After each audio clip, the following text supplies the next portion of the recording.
শীতকাল মানেই নানা রকম ফলের সমারোহ। তার ভিতরে কমলা তো সম্পূর্ণ অন্যরকম একটি ফল।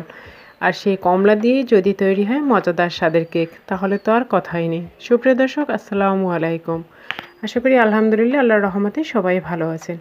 দর্শক, আজকে আমি হাজির হয়েছি অরেঞ্জ কেক রেসিপি নিয়ে। বিটার ছাড়া কিভাবে আমরা এই অরেঞ্জ কেক ঘরে বসে পারফেক্টলি তৈরি করব, সেই A to Z টিপস সহ আজকে আমি আপনাদের সামনে হাজির করব কেক রেসিপিটি। আশা করি রেসিপিটি সম্পূর্ণ দেখবেন। তো চলুন দেখে নিই কেকের রেসিপিটি।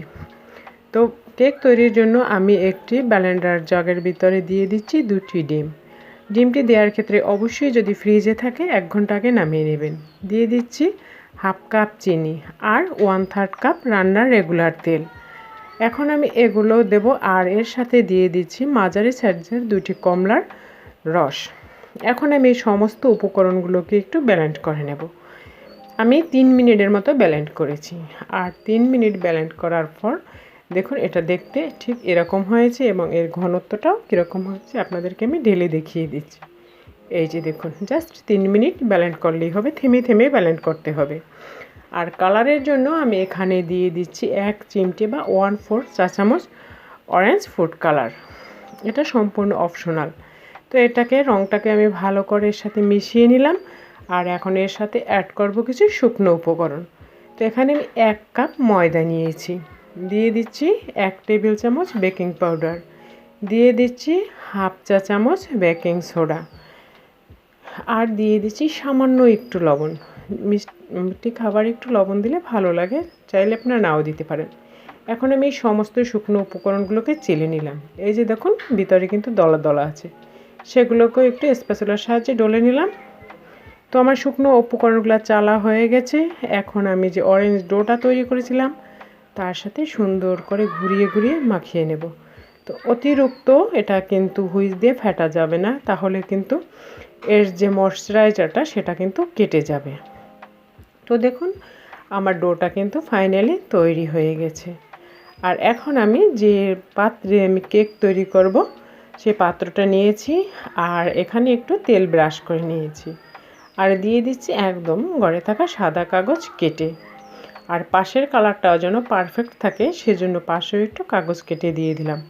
এটা চাইলে না দিলেও হয়, তবে দিলে পাশের কালারটা সুন্দর থাকে। আর ডোটাকে এখন আমি কেক টিনের ভিতরে ঢেলে দিলাম।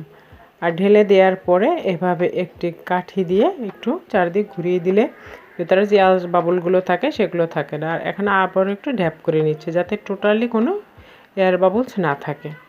আর এখন আমি কেকটাকে যেখানে পাত্রে তৈরি করব সেখানে চলে এসেছি। তো দেখুন একটি পাত্রের ভিতরে আগে আমি বালি দিয়ে 5 মিনিটের মতো ফ্রি হিট করে রেখেছি, আর একটা স্ট্যান্ড বসিয়ে তার উপরে কেক টিনটা বসিয়ে দিলাম, আর উপরে একটি সিলভারের ঢাকনা দিয়ে দিলাম। আর এই যে এইরকম আছে 45 মিনিট আমি এটাকে কুক করেছি। এখন আমি চলে আসলাম 45 মিনিট পর। দেখুন মাশাআল্লাহ কাঠিটা কিন্তু একদম ফ্রেশ এসেছে, তার মানে আমার কেকটা হয়ে গেছে। এখন আমি কেকটাকে নামিয়ে নিচ্ছি। কেকটাকে নামিয়ে আমি একটু হালকা ঠান্ডা করব। তো আমি 30 মিনিটের মতো রেখে এটাকে ঠান্ডা করে নিয়েছি মোটামুটি। আর এখন আমি এটাকে মোল্ড আউট করলাম। আর এখন আমি উপরে যে কাগজগুলো দিয়েছিলাম সেগুলো চারপাশ থেকে এবং নিচ থেকে সরিয়ে নিচ্ছি। দেখুন মাশাআল্লাহ কেকের কালারটা কিন্তু অনেকটাই সুন্দর এসেছে।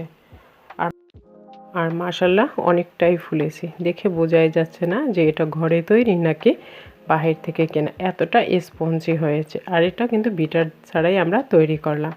তো ঘরে বসে যদি এরকম সহজে এত সুন্দর অরেঞ্জ কেক তৈরি করা যায়, তাহলে আর দোকান থেকে কি এত চড়া দাম দিয়ে কিনে খায়। যেমনি সফট তেমনি কালারফুল, দেখে কিন্তু যে কেউ খেতে মন চাইবে, বড় ছোট যেই হোক। আর দেখুন আপনাদেরকে আমি কেটে দেখিয়ে দিচ্ছি যে ভিতরটা কতটা সুন্দর হয়েছে।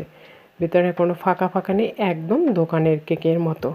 আর কতটা স্পঞ্জি দেখুন। তো আশা করি আমার এই আজকে ছোট্ট রেসিপিটি ও সহজ রেসিপিটি আপনাদের ভালো লেগেছে। ভালো লাগলে প্লিজ একটি লাইক, কমেন্ট ও ফ্যামিলি ফ্রেন্ডসদের সাথে বেশি বেশি শেয়ার করবেন।